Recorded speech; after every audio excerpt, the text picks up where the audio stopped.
მარათონი როგორც მოიხსენება ძალიან მნიშვნელოვანი ღონისძიება არის არა მარტო საქართველოში და არა მარტო სამხედრო მოსამსახურეებისათვის მთლიანად სოფლიოში და ნებისმიერი ადამიანი ცდილობს მარათონზე პირველ რიგში თავის თავს დაუმტკიცოს, თავის თავზე გაიმარჯვოს, რომ მას შესწევს უნარი, გამოსადოს თავის თავი და დაამტკიცოს, რომ ის კიდევ არის შეძლების მაღალ სიმაღლეებზე.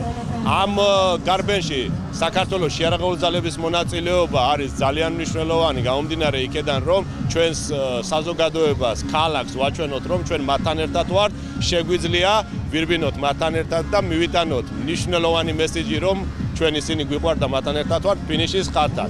დღეს 300-მდე სამხედრო მოსამსახურე მონაწილეობს ამ გარბენში და მათ შორის მათთან ერთად შევეცდები, რომ მეც ვირბინო. დღეს არის ნახევარმარათონული გარბენა 21 კილომეტრი დისტანციაზე და ასევე 10 კილომეტრიან დისტანციაზე.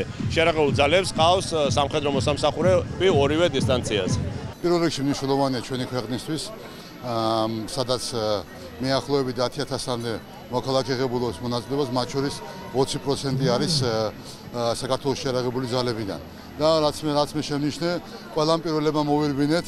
ასევე მნიშვნელოვანია ჩვენი საზოგადოებისთვის, ჩვენი მოქალაქეებისთვის, ჩვენი მომავლისათვის, რომ ჯანსაღ ცხოვრებას მივყოთ ხელი და გავაგზავნოთ. ჩვენთვის ძალიან დიდი მნიშვნელობა აქვს, ჩვენ შესაძლებლობებსაც ვოცდით, ყველაფერს ნახულობთ და გვინდა რომ ხშირად ესეთ მონაწილეებში მივიღოთ მონაწილეობა. დღეს 10 კილომეტრიანი გავიარე, თან სხვათა შორის დიდი ხანია ამაზე არ მივარჯიშია, მაგრამ ყოფილა შემთხვევა ამერიკაში სისტემატიურად ვარჯიშობდი და გამივიდა 200 კილომეტრიანი. თბილისი მარათონი მე-4-ით ტარდება.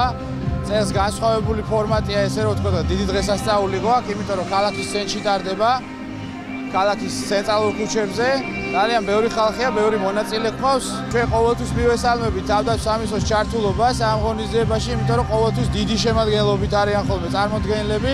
ჩვენი ჯარისკაცები, რომლებიც მუდამ სამშობლოს სადარაჯოზე დგანან, გამოირჩევიან კარგი ფიზიკური მომზადებით, კარგი ფიზიკური აღნაგობით, შესაბამისად ყოველთვის მოწინავე ადგილებს იკავებენ ხოლმე ამ მარათონში. ასე რომ წარმატებებს უსურვებ ყველა მონაწილეს და იმედია კიდევ მრავალჯერ შევხვდებით ამ ღონისძიებაზე თბილისის ქუჩებში.